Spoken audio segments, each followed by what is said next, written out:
আসসালামু আলাইকুম ভিউয়ার্স, আজকে আপনাদের সাথে একটা রিয়েল সাকসেস হিস্টরি শেয়ার করব।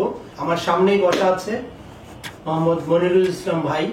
তো উনি মাত্র 24 দিনে ইন্টারভিউ ডেট পেয়েছে খুব লাকিলি, এবং ফাইনালি সে ভিসাটাও পেয়েছে। তো ওনার এই সাকসেস জার্নিটা একটু আপনাদের সাথে শেয়ার করব, তাহলে আপনারা যারা রিসেন্টলি ইন্টারভিউ ডেট নেওয়ার জন্য চেষ্টা করছেন বা আপনারা ইন্টারভিউ দেওয়ার জন্য প্রিপারেশন নিচ্ছেন, তো এই মুহূর্তে ইউএস এমবাসি ঢাকা কি কি ধরনের প্রশ্ন করে বা সেটার আনসার কিভাবে দিলে ভিসা পাওয়ার চান্স থাকে সেটাই আপনারা বুঝতে পারবেন এই ভিডিও থেকে। চলুন শুরু করা যাক। তার আগে বলে নিচ্ছি, যারা আমাদের চ্যানেলে নতুন বা আমাদের চ্যানেলটি এখনো সাবস্ক্রাইব করেনি, please hit the subscribe button. আর যারা অলরেডি সাবস্ক্রাইব করেছেন তাদেরকে অসংখ্য ধন্যবাদ। Welcome back. আপনাদের সাথে আছি আমি সিএম আমিনুল বাহার। আমাদের এই চ্যানেলে ইউএসএ, কানাডা, অস্ট্রেলিয়া, ইউকে, ইউরোপের বিভিন্ন দেশে ভিজিট, পড়াশোনা, ওয়ার্ক পারমিট এবং মাইগ্রেশন সংক্রান্ত বেশ কিছু আপডেটেড ইনফরমেশন আছে। আপনারা যারা যেই টপিকস ইন্টারেস্টেড, দয়া করে ওই রিলেটেড সকল ভিডিওগুলো দেখবেন। এরপর ছোটখাটো প্রশ্ন থাকলে ভিডিওর নিচে কমেন্টস করবেন।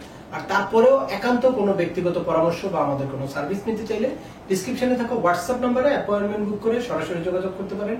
এট দ্য সেম টাইম আমাদেরকে ইমেইল করতে পারেন এবং আমাদের ফেসবুক পেজটি ফলো করে সবসময় আমাদের সাথে যুক্ত থাকতে পারেন। এনিওয়ে, চলে আসে আজকের মূল আলোচনা। আজকে আপনাদের সাথে যে সাকসেস হিস্ট্রিটা শেয়ার করব, মনিরুল ইসলাম ভাই উনি নিজেই বলবে যে উনি কিভাবে বা ওনার এই সাকসেস জার্নিটা আপনাদের সাথে শেয়ার করবে, যে কিভাবে উনি ভিসা পেল বা কিভাবে খুব সহজে ইন্টারভিউ দিল। আমি অনেকগুলো ভিডিও দেখেছি, তো এই কনসালটেন্সি ফার্মেসি ভিডিওটা আমি দেখার পরে আমার খুব ভালো লাগলো। পরে আমি ওনার সাথে দেখা করে ওনার সাথে ওনার পরামর্শ নিই। ওনার পরামর্শ করে আমি পেপার সাবমিট করি। পেপার সাবমিট করার 24 দিনের ভিতরে আমি ইন্টারভিউ ডেট পেয়ে যাই। তো আমি যেভাবে ভিসাটা পাই, বেসিক্যালি উনি আমাকে গাইডলাইন যেভাবে করে, তো এখানে মূল জিনিস যেটা, যে আপনি যদি রিয়েল হন, আপনি বর্তমানে যদি আপনার যে যোগ্যতা আছে, আপনার যোগ্যতাটা আপনাকে প্রকাশ করতে পারলে আপনি ভিসা পেয়ে যাবেন। আপনার কোনো ফলস কোনো কিছু দিতে পারবেন না। আপনার যদি যোগ্যতা থাকে যাওয়ার, এবং আপনি প্রুভ করতে পারেন, আপনি গিয়ে আবার ফেরত আসবেন, ডেফিনেটলি আপনি ভিসা পাবেন। এটা হলো মূল জিনিস। ওরা দেখে যে আপনি আসলে কতটুকু যোগ্য, ওখানে যাওয়ার যোগ্য কিনা, প্লাস ওইখান থেকে ফেরত আসবেন কিনা। সেখানে মূলত DX-60 ফর্মে যে ইনফরমেশনটি দেওয়া হয়, এটার উপরে বেসিস করে প্রশ্ন করা হয়। তো আপনি যেভাবে ফর্মটা ফিল আপ করেন, আপনার যে যোগ্যতাগুলি ওখানে দেওয়া হয়, বেসিক্যালি আমি তো লন্ডন ছিলাম, তো ওখানে আমি লন্ডনে কি করছি না করছি, কি লেখাপড়া করছি, ওগুলোর উপরে আমাকে জিজ্ঞাসা করছে। প্লাস আমি দেশে কি করি এটার উপরে প্রশ্ন করছে। তো DS-61 যেভাবে ছিল ঠিক ওভাবে প্রশ্নের উত্তরগুলো দিচ্ছে, আমাকে ওরা ভিসা দিয়ে দিচ্ছে।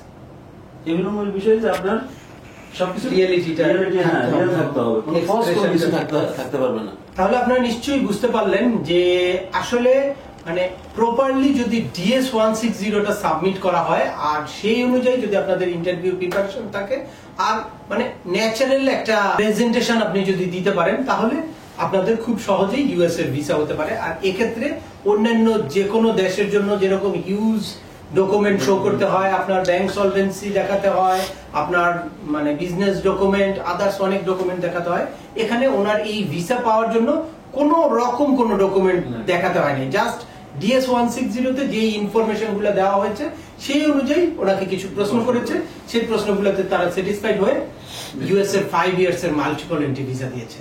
তো সুতরাং আপনারা যার মাধ্যমে প্রসেস করেন, আপনারা দেখবেন যে আপনাদের প্রোফাইল অনুযায়ী কতটুকু সুন্দর করে DS-160টা সাবমিট করা যায়। আপনাদের হাতে মেইন আর্মস হচ্ছে এই DS-160।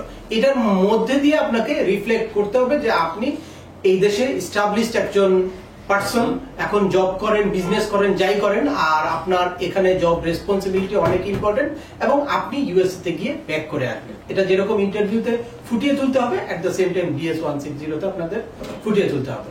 তো আজকের ভিডিওটা দীর্ঘায়িত করছি না। আশা করি আপনাদের এই ভিডিও থেকে একদম রিয়েল একটা সাকসেস হিস্টোরি আপনারা পেয়েছেন। আর আমার এই রিলেটেড ইন্টারভিউ প্রিপারেশন এবং DS-160 কিভাবে ফিল আউট করবেন বা কি কি দক্ষতা থাকলে আপনারা ইউএস এর ভিসা পেতে পারেন, এ সম্পর্কিত অনেকগুলো ভিডিও আছে। সেই ভিডিওগুলো দেখে শুনে বুঝে তারপর আপনারা নিজেরাও কিন্তু প্রপারলি DS-160 সাবমিশন করে আপনারা ভিসার জন্য আবেদন করতে পারেন। আর যদি কারো অ্যাডভাইস নেন, অবশ্যই রিয়েল কোনো এক্সপার্ট যার আসলেই বাস্তব অভিজ্ঞতা আছে সাকসেসফুল হিস্ট্রি তৈরি করার জন্য, তার থেকে পরামর্শ নেবেন বা তার কাছ থেকে সার্ভিস নেবেন। আবার দেখা হবে নতুন কোনো গুরুত্বপূর্ণ টপিকস নিয়ে। সে পর্যন্ত সবাই ভালো থাকবেন, সুস্থ থাকবেন এবং আমাদের চ্যানেলের সাথেই থাকবেন। আল্লাহ হাফেজ।